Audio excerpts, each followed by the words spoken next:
Good afternoon and salam Ibu Pertiwiku. World leaders must recognize that there is no option except to speed up and scale up action to tackle global warming, warning that continuing on the current path will lead to a catastrophe. The UN climate chief Patricia Espinosa stressed in two recent interviews with the Associated Press that Intergovernmental Panel on Climate Change (IPCC) scientists are saying there's still a chance to make things right, but the window of opportunity is closing very soon, and the world has 12 years until carbon emissions reach a point of no return. She said that means the world needs to accelerate all efforts to keep from reaching that level, and therefore all efforts are absolutely indispensable to cut carbon emissions and keep temperatures from rising.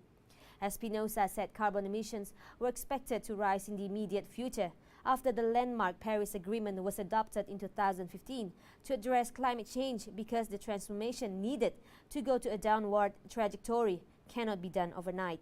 She further said global population was growing and more people demand more energy and resources. A New York jury on Thursday convicted an extravagant socialite who bankrolled an implausibly lavish lifestyle with tens of thousands of dollars she swindled from banks, hotels and friends who believed she was a wealthy German heiress. Anna Sorokin, guilty of various counts of theft of services, grand larceny and attempted grand larceny following a month-long trial that attracted international attention. She could face between 5 and 15 years in prison on the most serious charge. She is scheduled to be sentenced May 9. Sorokin also faces deportation to Germany because authorities say she overstayed her visa.